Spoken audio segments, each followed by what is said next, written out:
At precisely 8:57 a.m., Mary stapled a budget variance report while the VP's assistant cried in the break room. You could set your watch to Treasury. Beige cubicles, silent spreadsheets, and the gentle hum of printers still running on settings last updated during the Obama administration. Mary sat in the farthest corner, the corner they never remodeled, next to the supply closet that squeaked when you opened it too wide. Her desk had a real calculator on it, not the app. A Hewlett-Packard 12C with a cracked key and enough financial wisdom baked into its plastic to bankrupt 3 tech bros just by proximity. 12 years. No scandals, no panic, no all-hands tantrums. Mary was a spreadsheet witch. She spoke Excel like a second language and had a sixth sense for sniffing out bad numbers the way a bloodhound finds meth in a trailer park. The kind of woman who could forecast an earnings dip just by how long finance lingered at the coffee pot. And yet no one ever asked her to the cool meetings. That was fine by her. Meetings wasted time and time wasted money. But this morning, everything felt off. Too much cologne wafting in from the boardroom. Too many HR people smiling like they were smuggling news they couldn't wait to ruin your day with. Reorg, whispered Chelsea from payroll. Always knew everything 3 hours before Slack did. Mary didn't flinch. She just sipped her coffee, black, lukewarm, and brewed in a stained Mr. Coffee from the Bush era. A reorg meant budget bloodletting, which meant Treasury would get poked, sliced, and reorganized into some shiny new thing with a pointless acronym and zero institutional memory. Right on cue in swaggered Bradley. VP of Finance, interim dropped by the time his second day ended. Tall, obnoxiously tan, and dressed like his shirt cost more than Mary's car insurance. He shook hands with people like he was sealing NBA trades, high-fived someone from procurement, and then made a beeline to the conference room, where a stack of printed org charts sat like a pile of death warrants. By noon, he had already cut 3 teams, sunsetted an entire compliance project, and told the head of vendor relations to lean out or be left out. At 12:07 p.m., he called a meeting with Treasury. And just before I go any further, real quick, if you're one of the 97% of fine folks who have been listening to these revenge tales without subscribing, now's your moment. A little click goes a long way. Keeps the lights on, the coffee bitter, and our team from turning into another Bradley reorg. All right, back to Mary and her calculator. Bradley walked into the meeting room like a man who'd never filed a 10K in his life, but thought vibes alone could balance a balance sheet. His opening slide? Out with the old. Cute. He used words like streamline and synergy the way a raccoon uses garbage, loud, frantic, and with no idea what any of it means. Mary said nothing. She didn't even blink. She just kept taking notes with a mechanical pencil that had outlived 3 CEOs. Then came the moment. Legacy departments like Treasury, Bradley said, smiling like he was auditioning for Shark Tank, often consume more value than they create. I'm not saying y'all are dinosaurs. I'm saying maybe it's time to make room for new blood. There it was. Chelsea looked like she might cry again. Tim from accounts payable shrank 2 inches in real time. But Mary, she just blinked, flipped a page in her notebook, and waited. And regarding bonuses, Bradley added, flipping to a pie chart that had clearly been designed by someone who thought gradients were personality, Treasury's pool this year is frankly a rounding error. We can reallocate those funds where they'll actually impact growth. He chuckled at his own joke. Mary didn't. She closed her notebook. Neatly, deliberately. Then she stood, walked out without a word, and headed to her desk. She opened the bottom drawer. Inside, wrapped in a Ziploc bag for humidity control, was a leather-bound folder, scuffed, creased, but intact. Its label read, Covenant 329J Maturity Contingent Trigger Clause, signed 6/30/14. Mary pulled it out and laid it flat on her desk like a priest preparing a final sermon. 12 years of silence. Of being overlooked, ignored, brushed aside. Of watching men like Bradley ride up on borrowed charisma and fizzle into LinkedIn motivational quotes after setting entire departments on fire. But this covenant, this was her kill switch. And the funny part? Bradley had already lit the fuse. Bradley hit the building like a Red Bull tornado.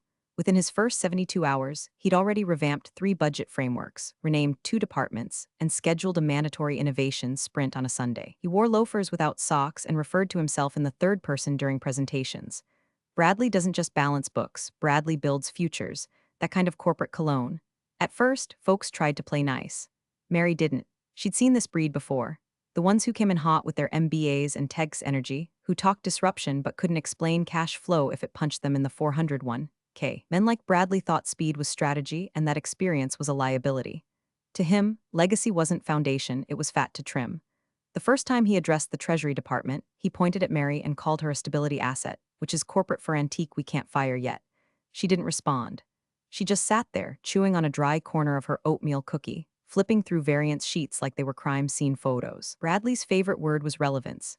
As in, how does this process stay relevant to our stakeholders? Or let's evaluate this from a relevant standpoint. What he meant was, cut it unless it sparkled. and nothing about Mary sparkled. During one status sync, Bradley asked her, on a crowded Zoom call, why she hadn't migrated Treasury over to predictive analytics via cloud-based ledger systems. Mary blinked once and replied, because we like our funds accounted for. The silence afterward was delicious, but humiliation came 2 days later, wrapped in clickbait PowerPoint. A full reorg, complete with a color-coded chart titled Legacy Optimization. That was the day he did it. He marched into the finance leadership meeting, strutted up to the whiteboard, and started erasing names from the departmental funding tree. And Treasury, he said, clicking his teeth like punctuation. Begetting a well, let's call it a gentle reduction. Someone cleared their throat. Bradley grinned. Look, I'm not saying Mary and her folks don't do good work. I'm just saying their bonus pool is what? A rounding error? Chuckles from the interns mostly. The ones who thought sarcasm was strategy. Mary didn't flinch. She adjusted her cardigan sleeve like it was a chess move. Bradley kept going. We've got bigger fish to feed, folks. Product needs velocity. Marketing needs visibility. Treasury, they've been coasting. It's time we prioritize impact over nostalgia. More laughter. Mary stood up, and for a split second, even Bradley paused. She didn't argue, didn't defend her team. She simply said, I'll forward the variance report this afternoon, and walked out of the room. No one knew where she went. But upstairs, tucked in the shadows of the records archive, Mary reached behind a box labeled 2009 holiday budget and pulled out a thin, leather-bound folder wrapped in an old scarf that smelled faintly of peppermint and toner ink. It looked unassuming. But inside, paper so old the staples had rusted. The front page, Bond Covenant 329J, Compliance Clause Addendum, Trigger Threshold, Liquidity Coverage Ratios, and Executive Compensation Realignment, signed by the former CFO, countersigned by legal. Back when they still respected fine print. Mary held it like scripture. It had been sleeping, quiet and untouched, waiting for just the right fool to say just the wrong thing. And Bradley? He had just carved his name into the trigger clause with a permanent marker and called it innovation. It was 2014. Mary had just watched her second CFO in 3 years resign mid-quarter with a smile that didn't touch his eyes. The markets were shaky. Credit was tightening. And corporate, in its infinite wisdom, had just greenlit an acquisition that made about as much financial sense as buying a pool noodle during a drought. That's when the bond talks started. A $68 million issuance. Low-risk paper for long-term investors, meant to signal stability while quietly shoring up liquidity. The suits upstairs wanted it done fast, cheap, and with as little friction as possible. So they turned to Mary, the woman who could thread a liability clause tighter than a nun's purse strings. She spent a week holed up in her office with 3 law binders, 2 calculators, and a thermos of soup that probably violated 3 FDA recommendations. She negotiated the bond personally, every clause, every footnote, every fallback clause buried like landmines in the legal underbrush. And she snuck one in. Clause 14C, buried halfway through Appendix D, disguised in legalese thick enough to choke a paralegal. It stated that if the company's rolling 90-day liquidity coverage ratio fell below 1.25x due to voluntary restructuring, cost-cutting, or asset reclassification, and if executive compensation was increased or legacy bonuses were revoked within that same quarter, the bond would auto-mature immediately. No board vote, no stopgap, no CFO override. The trigger would execute like a mousetrap under a silk rug, silent, sudden, and absolute. And the payout, $68 million siphoned straight from operating cash and wired to bondholders via an escrow system Mary had quietly maintained in an isolated sub-account no one remembered existed. She added the clause not out of malice but memory. She'd seen too many strategic visionaries gut real departments to feed vanity projects, so she left herself an escape hatch, a kill switch, and then she waited. Years passed. CFOs rotated like tires. Budgets shifted. But the covenant slept, dormant and buried in the sort of fine print only someone with a magnifying glass and a grudge would ever find. Until Bradley. He strutted into the building like he was Moses parting a spreadsheet, and within weeks he started slicing. Treasury's bonus pool, gone. Vendor buffers, halved. Departmental reserves, liquidated to maximize runway. And then, the kicker, he approved a reallocation of deferred legacy bonuses to fund a future growth task force. Translation: a think tank of 27-year-olds who ran vision boards and burned money like it was scented. Mary didn't panic. She got to work. She started pulling compliance logs, quietly, subtly, like a ghost auditing its own afterlife. She cross-checked cash positions, recalculated short-term liabilities, and ran simulations in a spreadsheet she stored on a flash drive shaped like a ceramic cat. Then one Friday evening, just after sunset, she stayed late to run final numbers. LCR 1.24x. She blinked. Ran it again, same result. Bradley's budget bleeding had done it. The company had dipped below the threshold. The first condition was met, and by pushing executive incentives while gutting historical obligations, he'd tripped the secondary clause. It was now a matter of when, not if. Mary leaned back in her chair. The office was dark and humming with weekend silence. She opened her drawer, pulled out the leather folder, and flipped to the clause again, finger tracing the wording like it was braille for vengeance. The trigger window opened June 30 at 12 o'clock p.m. It was now June 26, 4 days. 4 days until a ghost clause, written in a forgotten quarter by a woman no one invited to strategy sessions, would silently gut the same man who called her obsolete. She closed the folder, locked it away, and smiled for the first time in weeks. The straw didn't just break the camel's back, it punched it through the Earth's crust and lit the remains on fire. June 26, 9:41 a.m. Bradley announced the Beacon Initiative on the all-hands call, a $12.4 million moonshot to rebrand the company with a new digital identity, complete with a TikTok native content team and a holographic keynote launch scheduled for Q4. $12.4 million for what? Branded foam cubes and a slogan that tested worse than expired milk. The announcement was met with the kind of forced enthusiasm usually reserved for surprise gender reveals at funerals.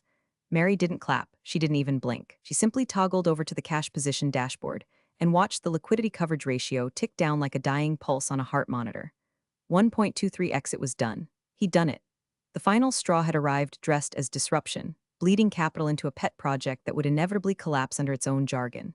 Bradley hadn't just walked into the trap. He'd built himself a runway, poured gasoline, and then high-fived the intern holding the match. Mary calmly flipped her page in the ledger and circled a date. June 30. Then she opened a second tab, one that accessed the dormant covenant's execution scheduler. The system was old, clunky, and ignored by everyone but her. Most people thought it had been decommissioned during the last software overhaul. That was by design. Her fingers hovered over the screen. Maturity date, June 30 time, 12 o'clock p.m. execution mode. Automatic notification settings. Disabled. It was all still there, unchanged, waiting. She entered her credentials, triggered a background validation, and watched the ready for release status illuminate like a lighthouse in fog. She stared at the screen for 10 full seconds, then leaned back in her chair. She wasn't giddy. This wasn't revenge in the dramatic, scream into a pillow kind of way. This was math, justice by spreadsheet. By noon, she'd blocked off 30 minutes on legal and compliance's shared calendar. No agenda, no description. Just her initials and a meeting room no one used anymore, the one where the old board used to meet before they got obsessed with glass walls and Instagrammable succulents. She closed Outlook and stood up, walked to the printer, pulled one sheet. Clause 14C trigger confirmation summary signed. 2014 scheduled maturity. 6/30/Roman 20 at 12 o'clock p.m. executed by internal system task auto disperse 329J. She folded the sheet into quarters and slipped it into her blazer pocket like a passport. The office was buzzing about Bradley's big rollout. Posters were going up. Marketing was already planning a launch party. Someone brought in cake, red velvet, store-bought, frosted like they were celebrating a cult sacrifice. Mary declined a slice, walked past the break room. She could hear someone talking about next-gen synergy alignment and felt a small twitch in her eye. That night at home, she took her folder out again. Not to double-check, not to worry, to admire, to remember the moment she outlasted the machine. 4 days, that's all it was now. A countdown disguised as a calendar. She ran one final balance simulation on her personal laptop, encrypted the file, and labeled it Relevance Final XLSX. Then she poured herself a glass of wine, dark red, cheap, honest. And when she toasted, it wasn't to victory. Not yet, it was to inevitability.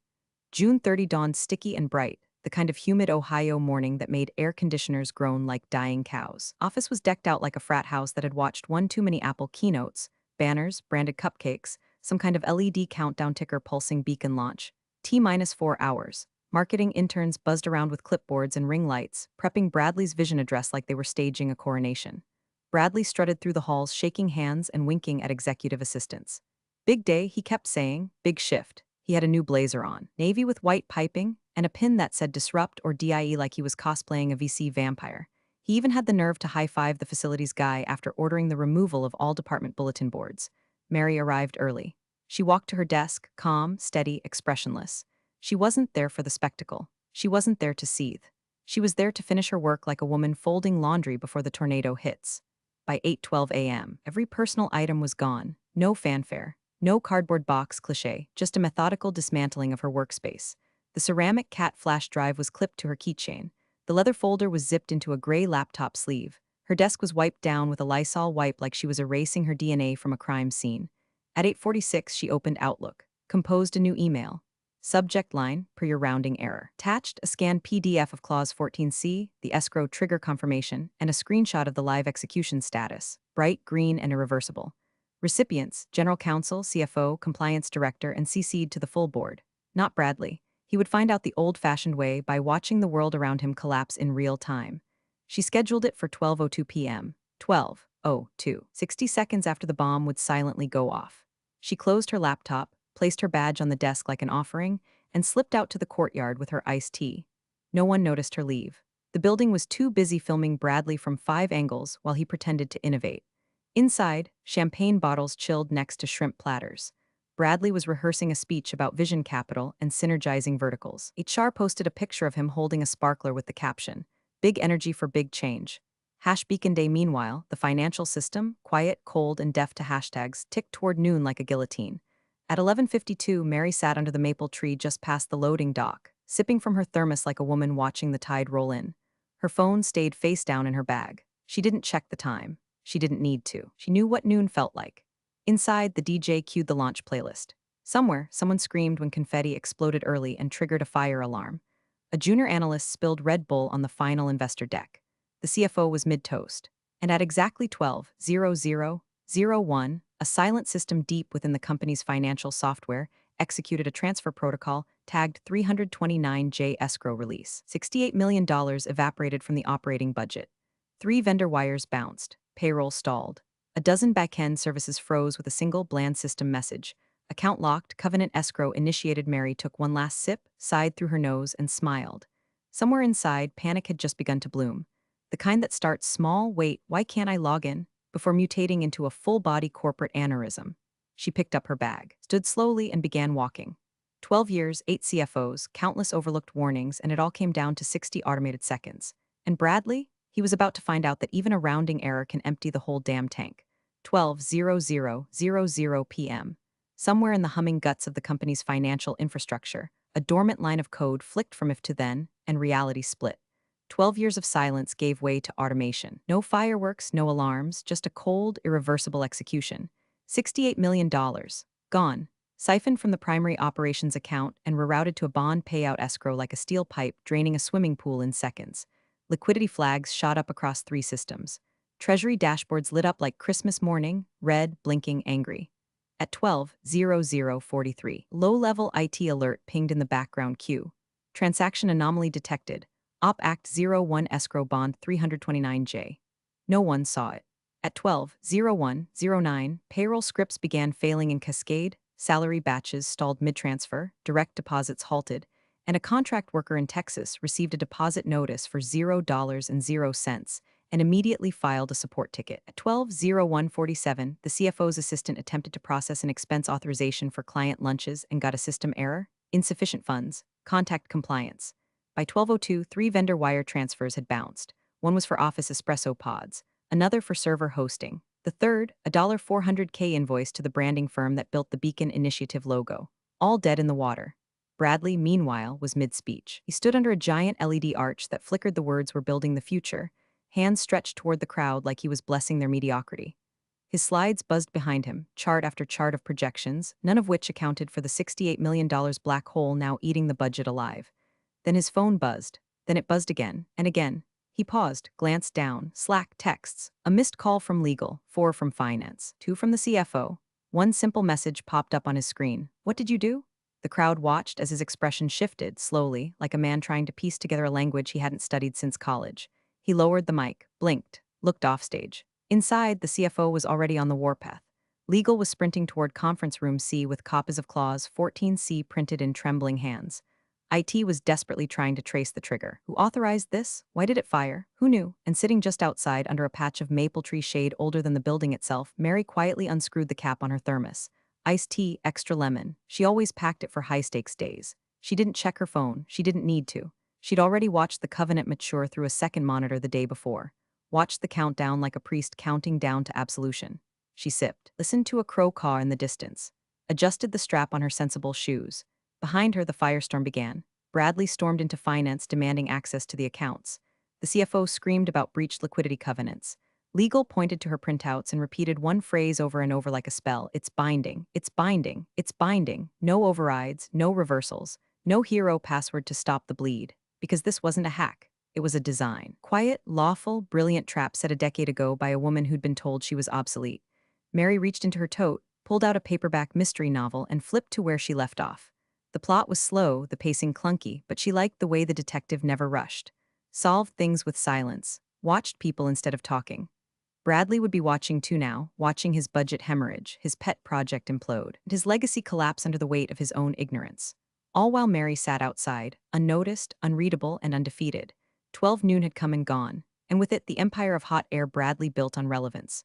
Bradley kicked open the finance door like a SWAT raid on an Excel spreadsheet. Who authorized this? He barked, holding up his phone like it had personally betrayed him.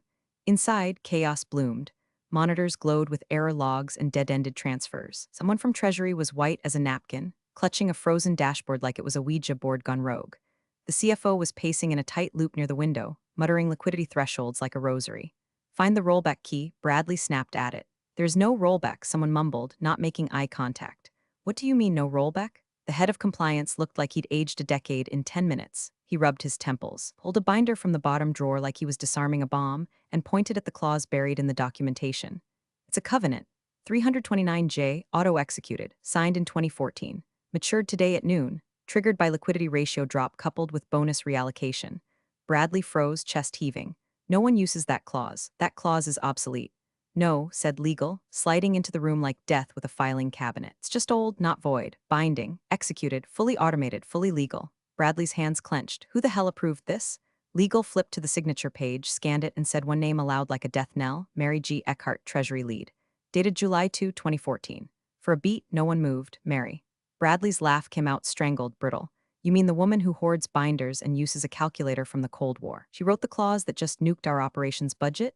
No one answered, because the only thing worse than laughing at Mary was realizing she had laughed last. Bradley stormed back to his office, slammed the door so hard an intern screamed and dropped a tray of branded cupcakes. He sat down, pulled up his inbox, fingers shaking, and found one unread message, timestamp 12:02 p.m. Subject, per your rounding error. No greeting, no explanation. Just the clause, scanned in crisp black and white with a highlighter stroke over her signature. Beneath it, a spreadsheet attachment titled LCR Projection, Beacon Initiative Risk Profile Adjusted. He opened it. The forecast showed exactly what happened, in detail, with footnotes, color-coded, projected, predicted, calculated down to the damn second. And next to the final cell was a small comment box, prediction confirmed. MGE Bradley stared at it like it was a death sentence. His mouth moved, forming syllables that couldn't land. He looked up, and for the first time since he arrived, there was no audience left to impress. No one cared about his blazer. No one wanted his big ideas. They were too busy trying to keep the company from drowning in a $68 million hole that Mary had built for just this moment.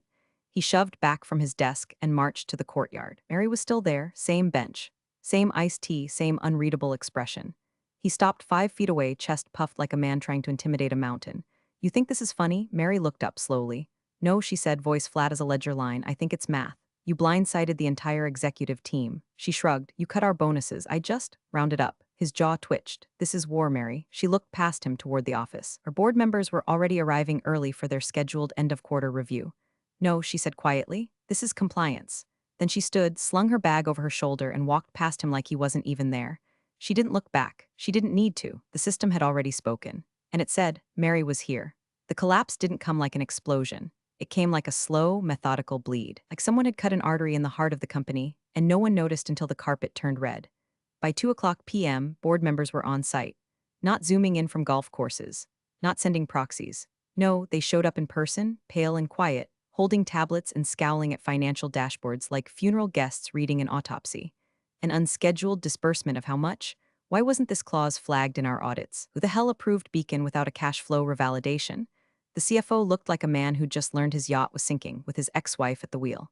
Bradley wasn't at the table. He wasn't even in the building. By 3:17 p.m., he had been invited to step back pending internal review. Corporate euphemism for, please sit in a corner while we count your crimes and decide whether to gut you quietly or let HR do it with confetti. His office door stayed shut. Inside, he sat alone, surrounded by unopened gift bags from the Beacon launch party that now felt like birthday presents at a wake. By 4 o'clock, word had reached the investor group. Mary had been right about one thing. When rich people hear the word covenant breach, they don't ask questions, they send lawyers. The inboxes of legal and compliance flooded with inquiries. Threats, demands for explanations. One hedge fund sent an email with a subject line that simply read, unacceptable in all caps. No punctuation. Bonuses evaporated by 5:30.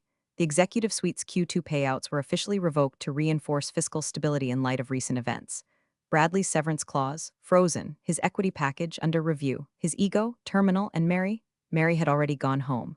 She'd packed her tote, deleted her Outlook signature, and left behind a sticky note for her old desk mate that read, "Don't let him touch the ledger formatting, it'll crash." The house was quiet when she arrived. She fed the cat, watered the plant in the kitchen window, made a grilled cheese with the kind of slow, ceremonial care usually reserved for altar bread. Then just after sunset, she opened her front door to let the breeze in and found it. A small envelope, no return address, cream cardstock, thick, expensive, too nice for junk. Inside, a single note typed, "You were right, no name, no signature." She stared at it for a long time, not smiling, not crying, just existing in the space between satisfaction and something else. Grief maybe, not for Bradley, not for the board. For the 12 years she spent swallowing ideas. For every meeting she wasn't invited to. Every time she was called old school or behind the curve. For all the sharp edges she filed down to keep the peace while mediocrity and expensive suits rode the elevator straight to authority. This wasn't revenge. Not really. It was a correction. A recalibration. A ledger finally balanced. She placed the card next to the folder on her shelf, poured a splash of scotch she'd been saving for when it mattered, and she stood in the doorway, staring out into the cooling dusk, where the last traces of the beacon party hung in the air like burnt sugar and bad decisions. A storm had passed, and Mary, for the first time in years, didn't feel like she was bracing for impact. She felt weightless. 2 weeks later, Mary walked into a modest brick building tucked between a shuttered bakery and a nail salon that still ran Windows Vista at the front desk. No fanfare. No limo. Just her and a briefcase that had carried 12 years of restraint and one perfectly executed trapdoor.